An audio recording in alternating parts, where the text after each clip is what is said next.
Good morning. My name is Mopsy Elder, and first of all, I like to say thank you to my instructor, Mrs. Page. It's been a really wonderful 8 weeks learning from her, and also I like to thank all my classmates for a great job and putting things together for each of us on side to side.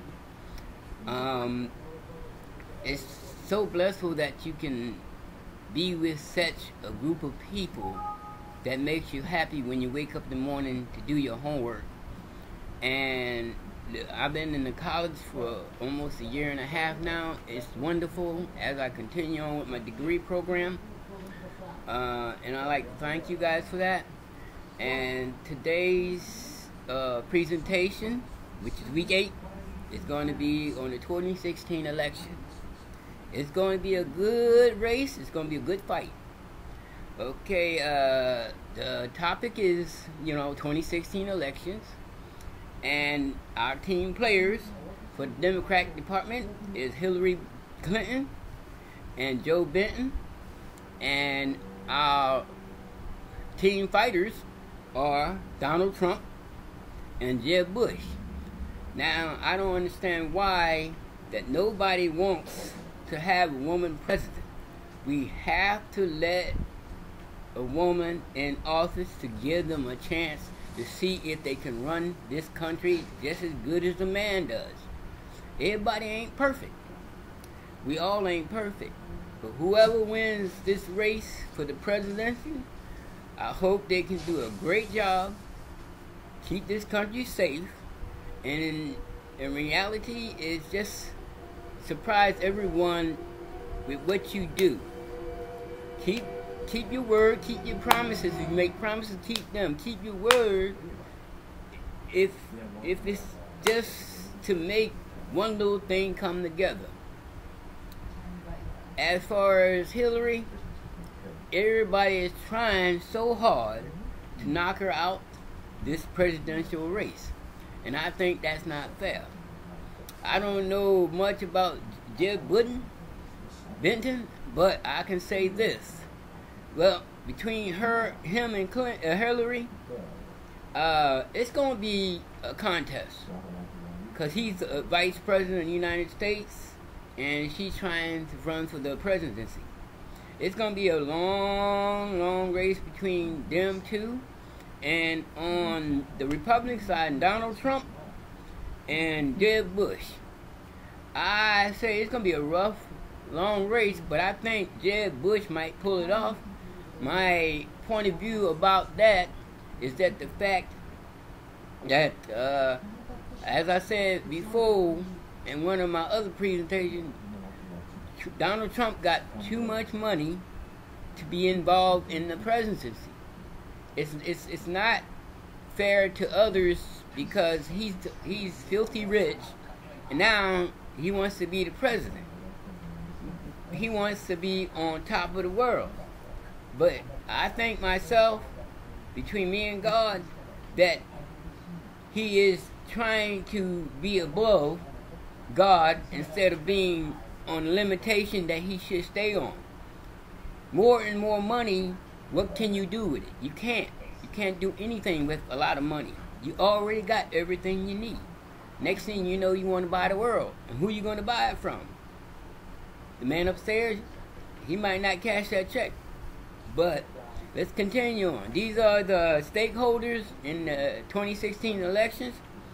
And it's going to be a long race. I think that whoever gets into office as the new president of the United States, is he going to take care of the health care? Is he going to take care of the schools? Is he going to take care of the taxes? Are we going to be able to get the minimum wage raised up to what was supposed to be raised up time and time again, and nobody has raised it? Or, in return, the business owners are not going along with what the minimum wage is raised up to supposed to be. Now, the government should do something to these business owners to tell them this is the law. This is what needs to be done. If we say you raise it up to $12.50 an hour, we expect to see these people getting $12.50 an hour. Now, as far as the Obama administration, is it going to stay the same? Or is it going to change? We don't know, because right now, everyone I've been talking to and working around, if a Republican get in office, everything that President Obama had already done is going to be changed. And we're going to suffer more harder than we is suffering now. We can't judge anybody ourselves. They can only show us what they're going to be able to do to keep the things that the way they are now. I think myself, it doesn't matter who be president. I just want them to understand, when you make these laws and decisions, be with all your heart about doing it. Don't just do it because you got a pen and you got to sign a piece of paper.